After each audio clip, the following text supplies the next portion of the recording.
What's going on, guys? We are going to be working on the 240 today. Surprise, surprise, right? But today I really don't know what exactly we're gonna do.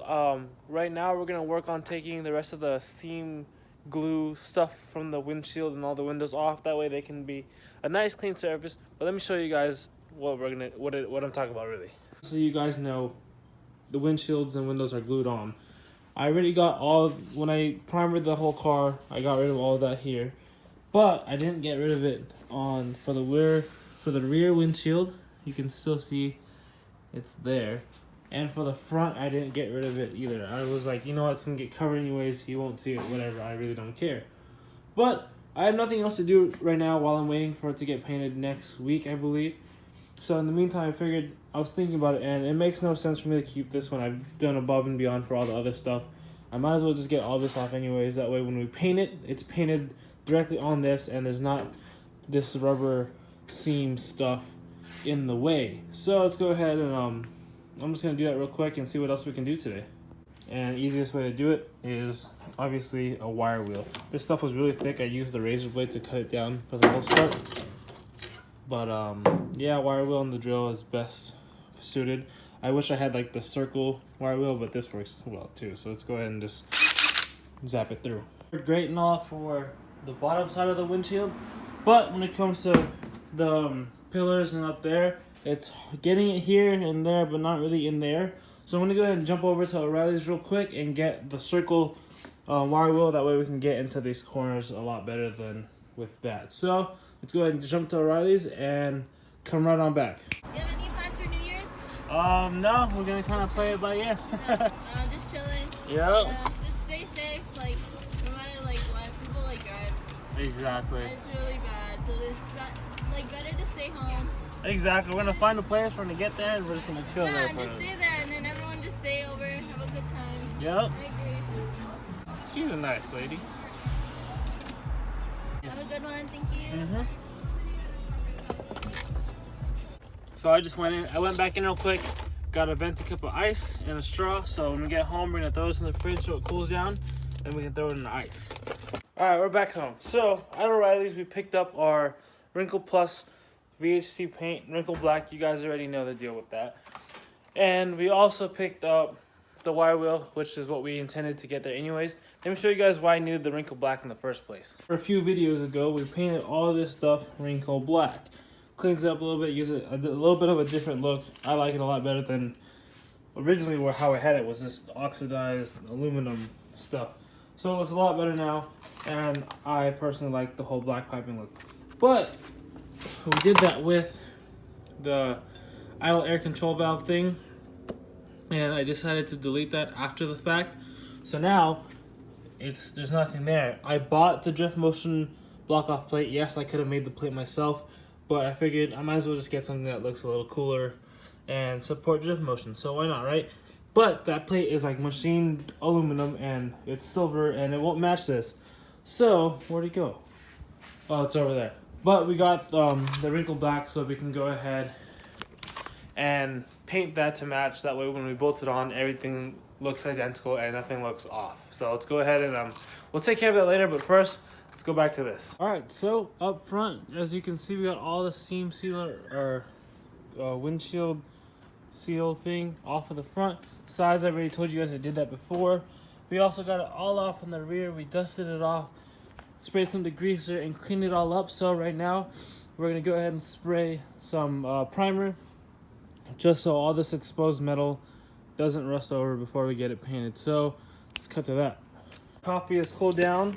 We went ahead and opened her up, got our large cup of ice, poured it in there. Now we have our iced coffee and nothing to complain about. So let's go ahead and drink that up as well.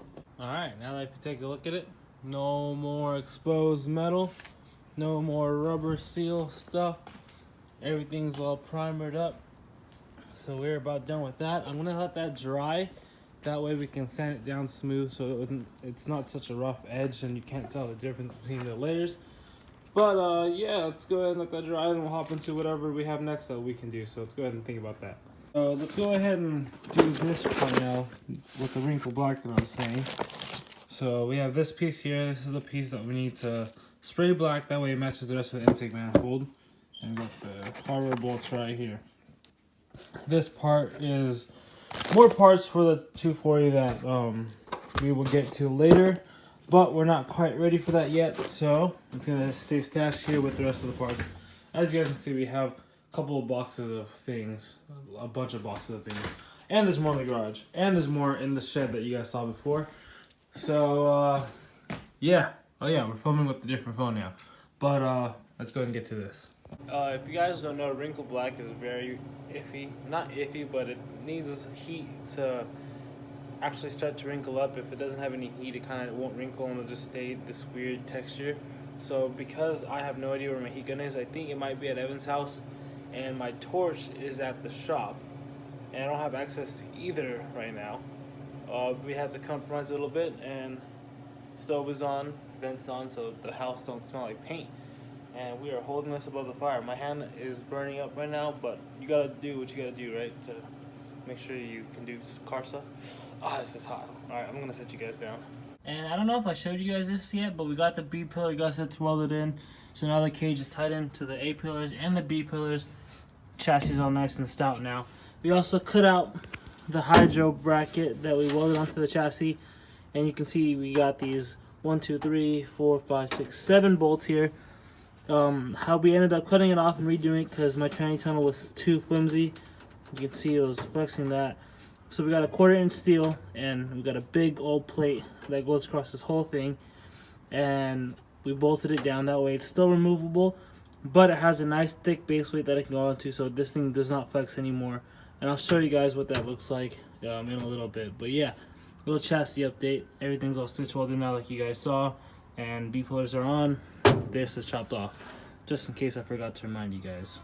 And real quick, we went ahead and installed the IAC delete plate with that. Yeah, so now you can see, obviously it looks a little off because this has been this for a while now, and it's a little dusty, and this is fresh. So once this completely dries and cures and gets a little dirty like everything else, it'll match a little bit better. But now that's on, cleans it up a lot. No more big IAC right here with the big tube that runs all the way across.